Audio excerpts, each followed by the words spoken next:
Hey y'all, this is Shane Messer, and today we're going to be talking about dynamics. Now, before we get into dynamics, you need to know that there are 7 elements of music. So what are they? We have melody, harmony, rhythm, timbre, form, dynamics, and tempo. And today we're going to be talking about dynamics once more. So, what are dynamics exactly? That's varying degrees of loudness and softness within music. I mean, if you played everything the same all the time, it would sound kind of boring, right? Dynamics are what gives us emotion in music. Well, it's not the only thing that gives us emotion, but it gives us more depth of emotion. It allows us to explore more possibilities with a piece of music. So, when we talk about dynamics, those 3 main symbols that we use a P, an M, and an F.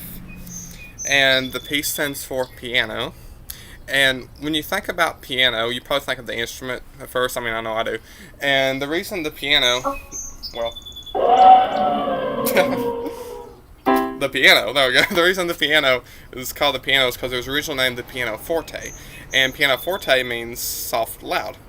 So the reason it's called that is because it can play both soft and loud, giving you more dynamic expression.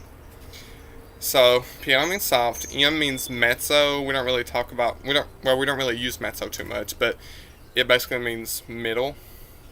And then you have forte, and if you've ever had Spanish, you know forte means strong or loud, and so forte is forte. It's loud. And when I say we don't use mezzo too much, we actually use it a lot in spelling out dynamics, but we don't use it alone. So you'll never see just an M in music. That'd be very, very rare if you did, because we don't like to, I mean, who wants to play in the middle all the time? That's kind of bland, right? Yeah. So when we combine it with the other symbols, we get this.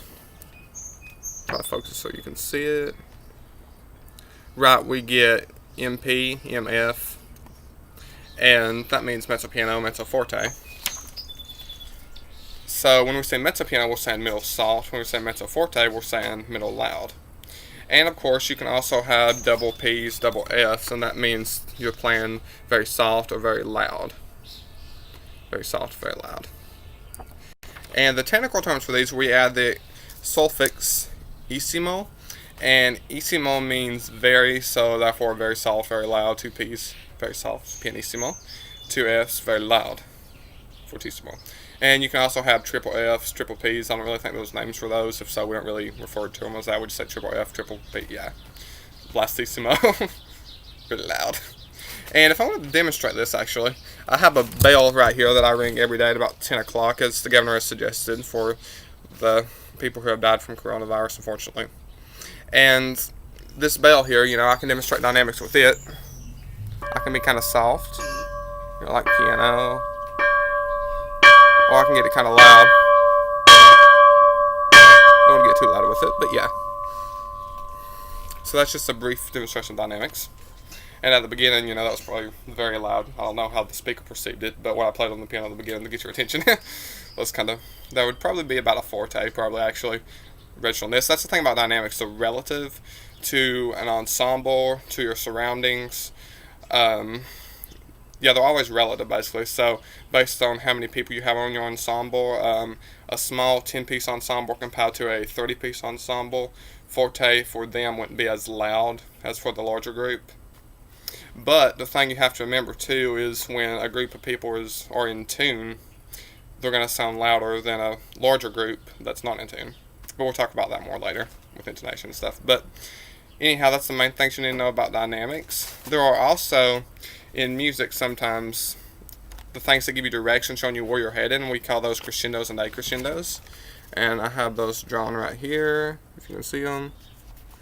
Yeah. They look like little alligators, or like greater than, less than signs in math, you know. So the crescendo, you know, it's showing you you're growing, so it'd be like that way. And if you have like a piano here, and then you go to say mezzo forte over here, you're growing to that. So you're just like gradually like you're growing the sound. And the same for a decrescendo, it'd be going this way, and so you're just decreasing the volume basically.